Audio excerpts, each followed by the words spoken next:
Hello everybody. आज का जो हमारा टॉपिक है वो एक्चुअली मैटर के बारे में है।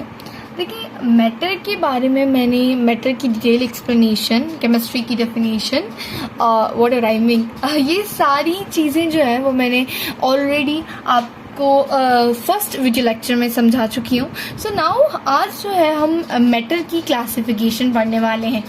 देखिए बच्चा पार्टी, क्या होता है कि मैटर जो है वो क्लासिफिकेशन मैटर की दो चीज़ों में, एक तो केमिकल क्लासिफिकेशन कहते हैं और दूसरा होता है फिजिकल क्लासिफिकेशन। ये हमने बचपन से पढ़ा है कि फिजिकल क्लासिफिकेशन में क्या क्या आ सकता है बेसिकली। ओके, वैसे पहले तो सॉलिड, लिक्विड और गैसेस आ सकते हैं जो हम बचपन से ही पढ़ते आ रहे हैं। हमने केमिकल चेंजेस के बारे में मैं आज आपको पढ़ाऊंगी, मैटर की क्लासिफिकेशन पढ़ाऊंगी, फिजिकल चेंजेस के बारे में पढ़ाऊंगी। अगर मैं पूरा ना भी पढ़ा सकी तो इंशाल्लाह दूसरी वीडियो में मैं केमिकल जो चेंजेस होते हैं केमिकल क्लासिफिकेशन को कंप्लीट करूंगी, क्योंकि ये डिटेल एक्सप्लेनेशन है। पहली बात तो मैटर को क्लासिफाई करने की ज़रूरत क्यों पड़ी। देखें, हमें मैटर को क्लासिफिकेशन की इसलिए ज़रूरत पड़ी क्योंकि हमने देखा कि बहुत सारी ऐसी चीज़ें थी जो नॉर्मली हम कहें कि एनवायरनमेंट के फैक्टर्स के विदाउट इफेक्शन के, यानी उनका जो कंपोजिशन था वो चेंज नहीं हो रहा था, उसमें कोई हमें एक्सटर्नल फैक्टर्स अप्लाई नहीं करने पड़ रहे थे, कोई केमिकल बॉन्डिंग उनके बीच में नहीं थी। इसीलिए हमने फिजिकल और केमिकल को डिवाइड किया। आज जो हमारा टॉपिक है वो फिजिकल के बारे में है, तो मैं फिजिकल के बारे में यहाँ पे लिखती भी हूँ थोड़ा सा। देखिए, हमने हमेशा से पढ़ा है कि फिजिकल चेंजेस इन्वॉल्व्स तीन चीज़ें, तीन स्टेट्स। ओके, पहली सॉलिड, दूसरी लिक्विड और जो तीसरी हमारी है वो है गैसेस। चलो, सॉलिड, लिक्विड और गैसेस। पहले मैं सॉलिड्स के बारे में बता दूं कि सॉलिड्स होते क्या हैं। देखिए, हमने बहुत पहले से मतलब अर्ली क्लासेस में पढ़ा है कि सॉलिड्स का मतलब होता है वो चीज़ें जिनके पास एक डेफिनाइट शेप हो और डेफिनाइट वॉल्यूम हो, यानी वो चीज़ें जिनके पास फिक्स्ड शेप हो और फिक्स्ड वॉल्यूम हो। क्या कहें, फिक्स्ड लिखें या डेफिनाइट लिखें, whatever you want. Okay, fixed shape हो और एंड आई कैन राइट और एंड फिक्स्ड वॉल्यूम। ओके, अब सवाल पैदा होता है कि फिक्स्ड शेप और फिक्स्ड वॉल्यूम की कौन सी चीज़ है। हमारा मोबाइल फ़ोन एक फिक्स्ड शेप है, एक फिक्स्ड वॉल्यूम है।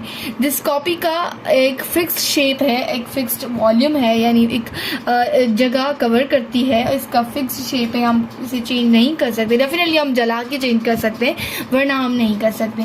तो मतलब ये सॉलिड चीज़ें हैं, ये भी सॉलिड चीज़ें हैं जो भी मतलब कि this pen is also solid, क्योंकि इसका एक फिक्स्ड शेप है और एक फिक्स्ड वॉल्यूम है।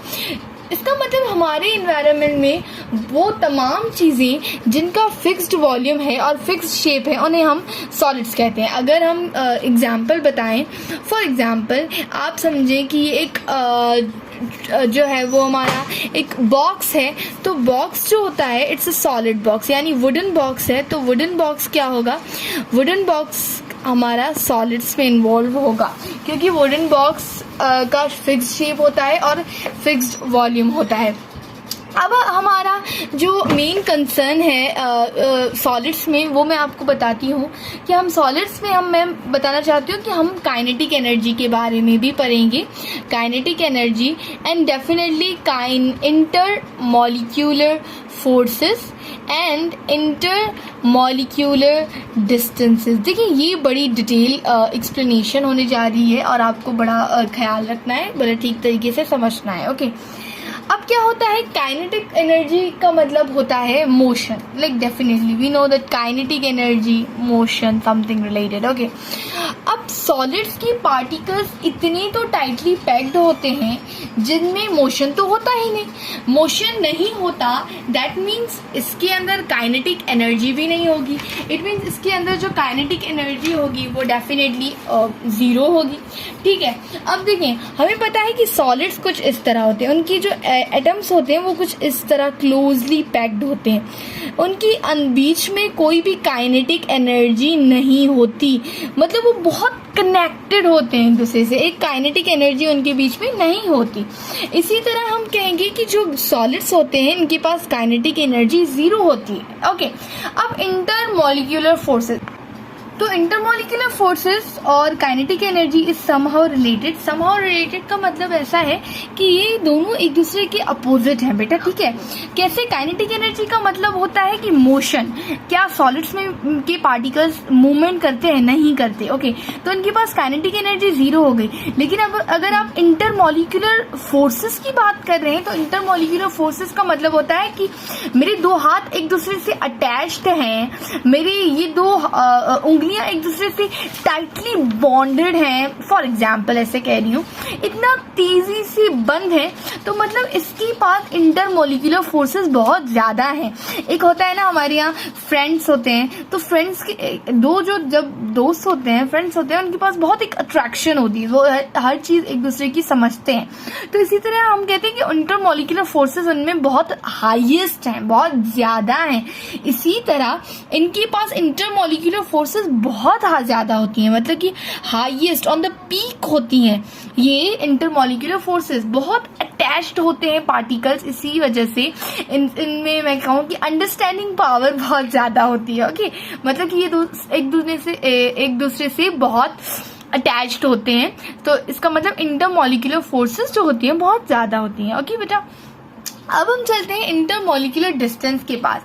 देखिए, intermolecular distance is somehow related with kinetic molecular और kinetic energy। देखिए, इंटरमॉलिक्यूलर डिस्टेंस का मतलब क्या होता है? इंटरमॉलिक्यूलर डिस्टेंस का मतलब होता है कि अगर कोई एक एटम यहाँ है और दूसरा एटम यहाँ है, तो इनका मतलब इतना डिस्टेंस है दो एटम्स के बीच में।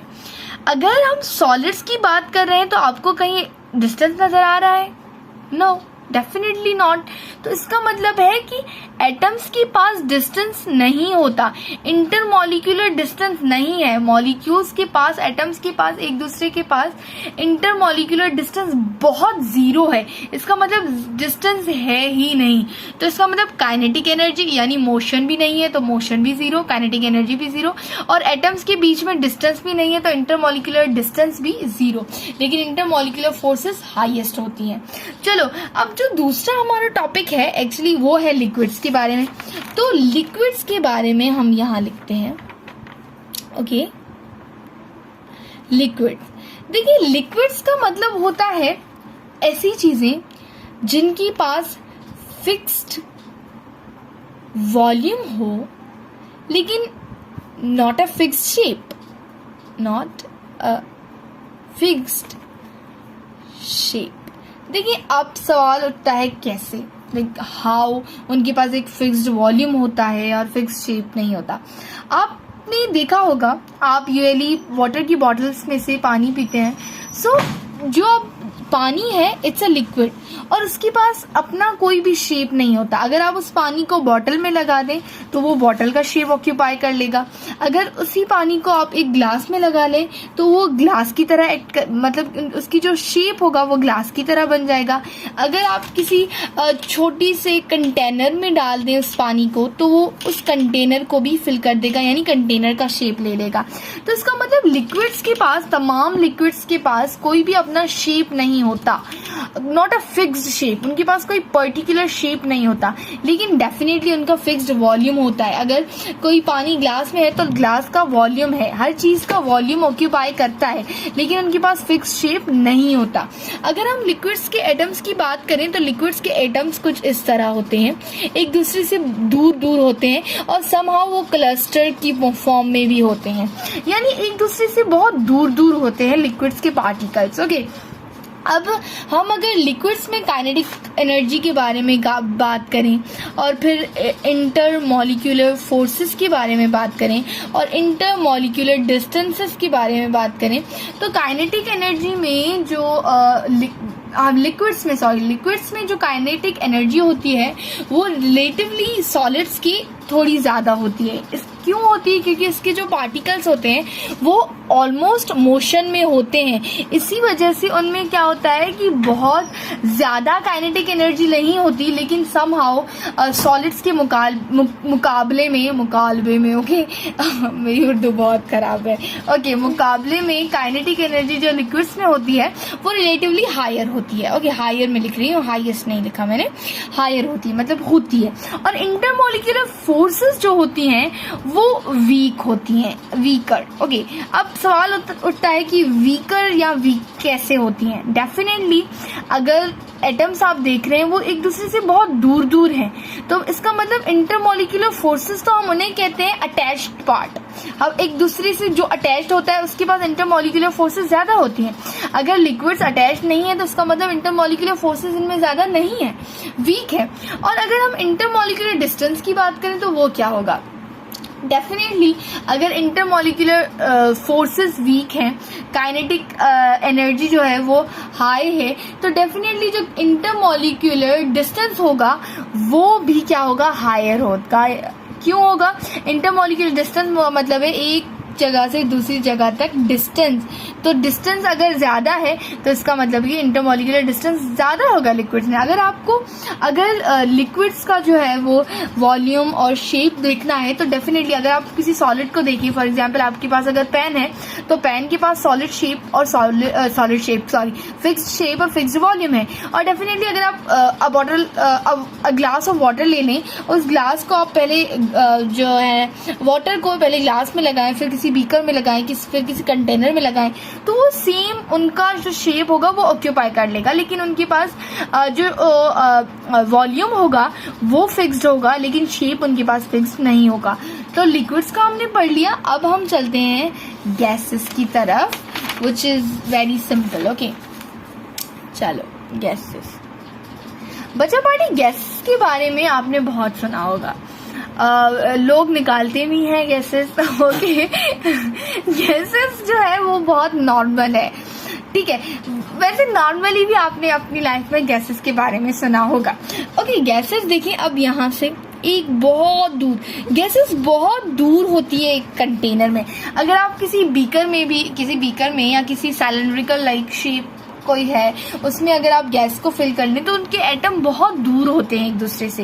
इसका मतलब गैसेस के पास fixed shape and fixed volume दोनों ही नहीं होते। ओके, मैं नोट लगा देती हूँ, not fixed shape and not a fixed volume, यानी दोनों ही इनके पास नहीं होते। अब सवाल उठता है कि भाई कैसे? इनके पास जो फिक्स्ड शेप और फिक्स्ड वॉल्यूम इस तरह नहीं होता। देखें कैसे।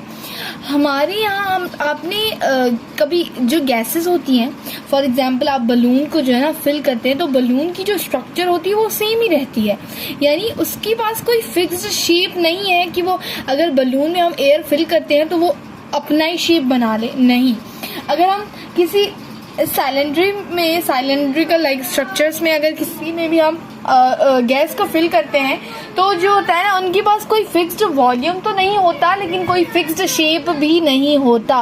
अब देखिए हमारे यहाँ क्या होता है कि हम जो बड़े बड़े सिलेंड्रिकल लाइक स्ट्रक्चर्स होते हैं यानी सिलेंडर्स होते हैं उसमें हम गैसेस को फिल करवाते हैं, जो हम यूज़ भी करते हैं खाना बनाने के लिए, ठीक है।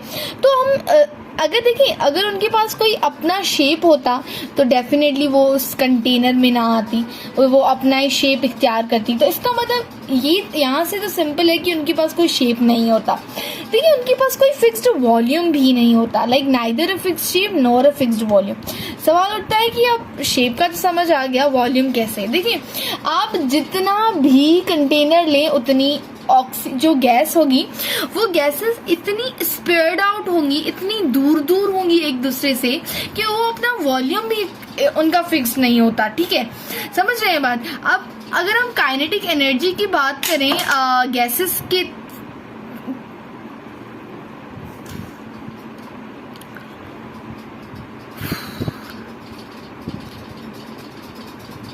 और हम अगर इंटर मॉलिक्यूलर फोर्सेस की बात करें और इंटर मॉलिक्यूलर डिस्टेंसेस की बात करें तो ये देखिए काइनेटिक एनर्जी हाईएस्ट होती है गैसेस में। अब इतना तो आप लोगों को पता चल ही हो गया होगा कि काइनेटिक एनर्जी हाईएस्ट गैसेस में कैसे होती है। डेफिनेटली काइनेटिक एनर्जी का मतलब ही होता है motion, energy of motion, energy of movement.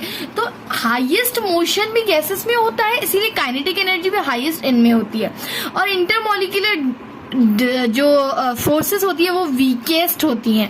मतलब कि इंटरमॉलिक्यूलर फोर्सेस यानी एक दूसरे से पार्टिकल्स अटैच नहीं होते, नॉट अट्रैक्ट बट अटैच नहीं होते, तो इसका मतलब इंटरमॉलिक्यूलर फोर्सेस भी वीकेस्ट होती हैं। और इंटरमॉलिक्यूलर डिस्टेंस तो हाईएस्ट होता है। अब देखिए, अब मैं अगर आपको स्ट्रक्चर बना के दूं, यहाँ पे एक एटम है तो इतना डिस्टेंस लेके दूसरा यहाँ पे होगा, ये इतना सारा डिस्टेंस जो है वो शो करता है इंटरमॉलिक्यूलर डिस्टेंस को। दो मॉलिक्यूल्स, दो एटम्स के बीच में जो डिस्टेंस है दैट्स कॉल्ड इंटरमॉलिक्यूलर डिस्टेंस, और वो गैसेस में हाईएस्ट होता है। मतलब कि गैसेस जो है वो एक दूसरे से बहुत बहुत बहुत ही दूर होती हैं बच्चावाड़ी। चलो, अब हम जो है वो हमने सॉलिड, लिक्विड और गैसेस के बारे में डिटेल में पढ़ लिया, तो अब हम देखते हैं यहाँ पे। चलो देखिए, हमारी जो मैटर है, हमने फिजिकल क्लासिफिकेशन के बारे में सॉलिड और लिक्विड और गैसेस के बारे में पढ़ा। सॉलिड्स क्या होते हैं, लिक्विड्स क्या होते हैं, इनकी स्टेट्स क्या होती हैं और इनके पास वॉल्यूम्स कैसे होते हैं, शेप कैसा होता है, इंटरमॉलिक्यूलर फोर्सेस के बारे में, इंटरमॉलिक्यूलर डिस्टेंस के बारे में और काइनेटिक एनर्जी के बारे में। ओके, अब हम पढ़ते हैं चेंजेस इन फिजिकल चेंजेस के बारे में। See, physical changes are really very interesting. अब कैसे? ओके, हमारे यहाँ आपने भी देखा होगा अपनी लाइफ में, अपनी रूटीन में, हम क्या करते हैं, हम जो है आइस बनाते हैं, बर्फ। ओके, हम बनाते हैं, यूजुअली हम बनाते हैं। अब अच्छा, कैसे बनाते हैं ये आपको पता है। जब हम कोई भी बीकर लेते हैं, कोई कंटेनर लेते हैं, ठीक है, और अब हम उनको जब रेफ्रिजरेटर में डाल देते हैं तो लिक्विड जो होता है, अब मैं यहाँ पे बताती हूँ। फॉर एग्जाम्पल, ये एक बीकर है जिसमें हमने क्या किया, वाटर ऐड किया। क्या किया? वाटर को is it visible? Okay, water add कर दिया। जब हम इसी वाटर को जो है वो हम रेफ्रिजरेटर में डालेंगे तो इस रेफ्रिजरेटर में ये वाटर क्या होता है, एक आइस में कन्वर्ट हो जाता है, क्यूब्स में कन्वर्ट हो जाता है और वो सॉलिड होता है। आपने मतलब लिक्विड, जब भी कोई भी लिक्विड जो है वो गैस में, जो लिक्विड है वो सॉलिड में कन्वर्ट हो जाए, कोई भी लिक्विड, इधर वाटर, यूजुअली मैं वाटर का एग्जांपल इसलिए दे रही हूँ क्योंकि हमारी डेली लाइफ में हम ऐसा करते हैं, लिक्विड वाटर को हम सॉलिड आइस में कन्वर्ट कर देते हैं। तो जब भी कोई लिक्विड कन्वर्ट हो जाए सॉलिड में, that's called as a freezing. क्या होता है, इसे क्या कहते हैं? फ्रीजिंग। ओके, अगर कोई सॉलिड जो है वो लिक्विड में कन्वर्ट हो जाए तो उसे क्या कहते हैं, लाइक अपोजिट हो जाए। अब इसका एग्जांपल, आप जो बर्फ है वो उठाकर किसी हॉट वाटर में, हमारे यूजुअली हम कूलर्स में लगाते हैं ताकि हमारा पानी ठंडा हो जाए, तो वो बर्फ जो होती है वो भी पानी ही हो जाती है, ठीक है। तो जब कोई सॉलिड लिक्विड में कन्वर्ट हो तो इसको क्या कहते हैं, ये फ्रीजिंग का अपोजिट है। फ्रीजिंग का जो अपोजिट होता है उसे हम कहते हैं मेल्टिंग। क्या कहते हैं बेटा? Melting. Okay, liquids, when liquids are converted into gases, they are called as a freezing point or freezing. When solids are converted into a liquid, I think I said opposite. maybe, like जब liquids convert होते हैं solid में, they are called as a freezing, and when solids are converted into liquids, they are called as a melting. अब दूसरा, अब जब solid है कोई, for example हम बात करते हैं solid की, अगर कोई solid जो है वो गैस में कन्वर्ट हो जाए तो अब हम उसे क्या कहते हैं? Solids के particles like this, not at this space, and gases के particles must be like this. Solids gases में कन्वर्ट होती है, उस प्रोसेस को क्या कहते हैं? और इसमें डेली लाइफ का कोई एक्सपीरियंस आप खुद सोचें, सॉलिड्स को कन्वर्ट करने का लिक्विड गैसेस में। ओके,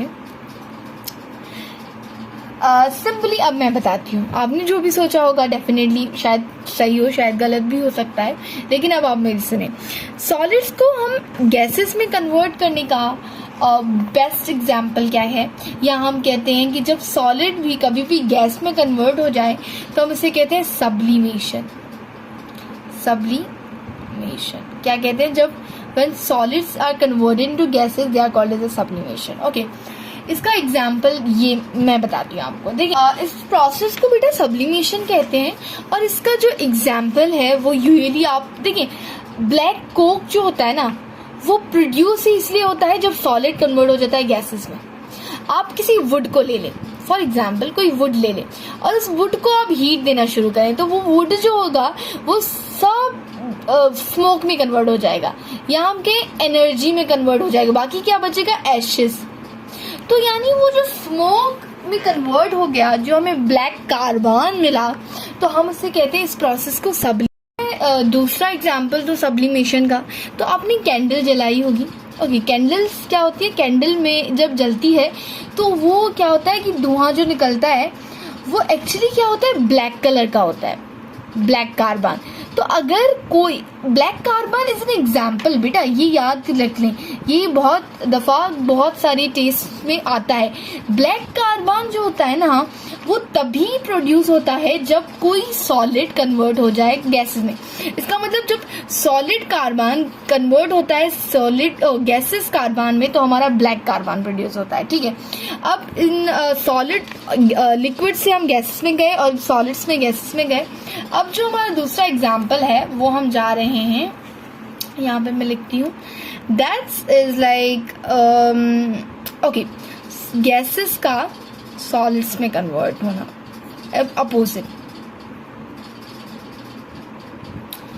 ओके, गैसेस का जो सॉलिड्स में कन्वर्ट होने को हम कहते हैं डेपोजिशन। क्या कहते हैं, डेपोजिशन।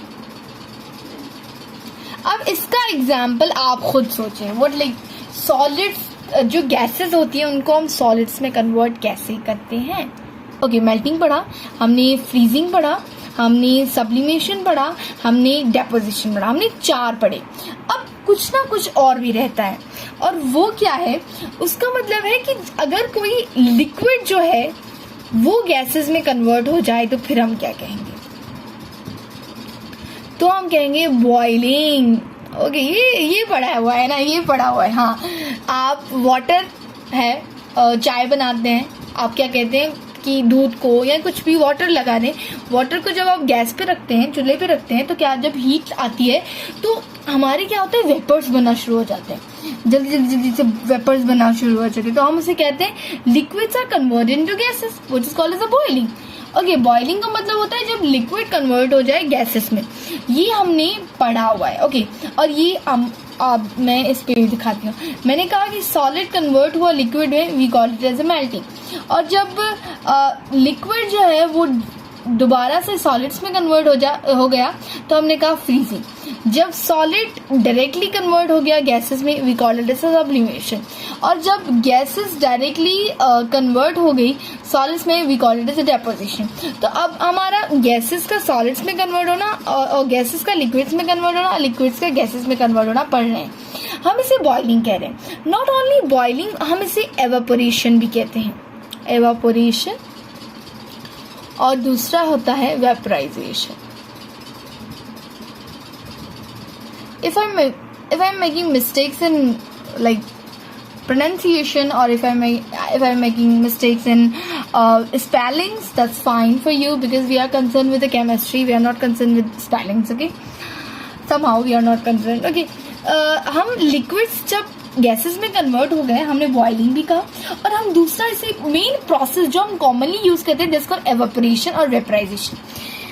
एवापोरेशन का मतलब होता है कोई भी लिक्विड अगर गैसेस में कन्वर्ट हो जाए on the normal temperature, on the normal temperature, तो हम इसे कहते हैं ये एवापोरेशन है। देखें कैसे, आप डेली लाइफ में कपड़े धोते होंगे। ओके, जब कपड़े होते हैं ना वो गीले होते हैं, इसका मतलब वो लिक्विड में है कपड़े। जब आप सुखाते हैं तो वो कपड़े जो लिक्विड होते हैं वो डायरेक्ट कन्वर्ट हो जाते हैं गैसेस में, मतलब आपके कपड़े सूख जाते हैं। तो वो लिक्विड्स का कन्वर्ट होना गैसेस में डायरेक्टली, तो हम उसे कहते हैं एवापोरेशन। और हम उसको जब एवापोरेशन कह रहे हैं तो हम लाइक डेफिनेटली जब हम कपड़े सुखा रहे हैं तो हम उसे टेम्परेचर हम खुद का नहीं दे रहे, नो, जो नॉर्मल टेम्परेचर एनवायरनमेंट का है वही उसे मिल रहा है। तो लिक्विड का कन्वर्ट होना गैसेस में एट द नॉर्मल टेम्परेचर हम उसे कहते हैं एवापोरेशन।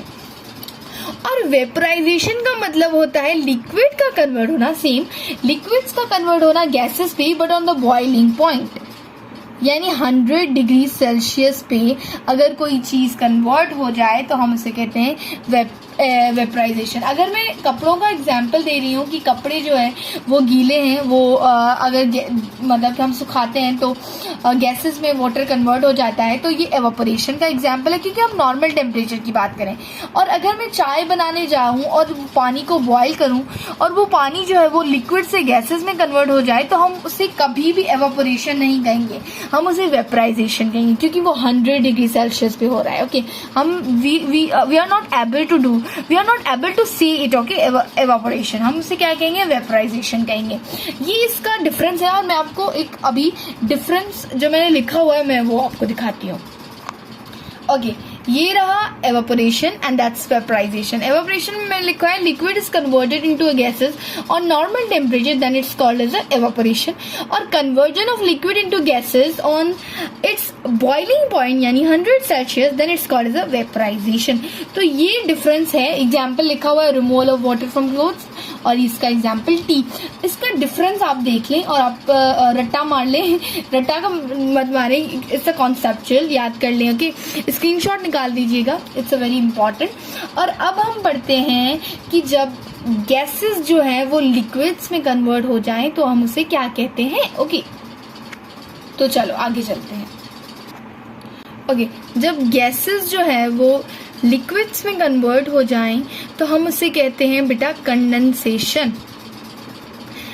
कंडेंसेशन हम कैसे कहेंगे, when gases are converted into liquid they are called as a condensation। Condensation बेटा आपने इसका एग्जाम्पल में अगर दूं तो बादल जो है इट्स अ बेस्ट एग्जाम्पल। बादल जो होते हैं ना वो लिक्विड गैसेस फॉर्म, पहले गैसेस होती हैं और गैसेस जो है वो लिक्विड्स में कन्वर्ट हो जाती हैं, यानी क्लाउड्स जो है वो एग्जाम्पल है इनका। मतलब कि इस एग्जाम्पल है कंडेंसेशन का। कंडेंसेशन का एग्जाम्पल जो है वो गैसेस से लिक्विड में कन्वर्ट हो जाना है और जो क्लाउड्स एग्जाम्पल है। ओके, अब आपको तमाम फिजिकल चेंजेस समझ आ गए होंगे आई होप। अब जो मैं आपको दिखाने जा रही हूँ मेरी कॉपी जिस पे पूरा लिखा हुआ है। ओके, तो इसका ये रहा, ये पूरी ग्राफिक रिप्रेजेंटेशन है फिजिकल चेंजेस के बारे में। तो it's very clear from here कि इस पता चल रहा है कि क्या क्या हो रहा है, कैसे हो रहा है। ओके, तो अब मैं in the end of the session और in the end of the lecture मैं सिर्फ यही कहना चाहूँगी कि थैंक यू बेटा, thank you so much for watching and do subscribe my YouTube channel for more updates and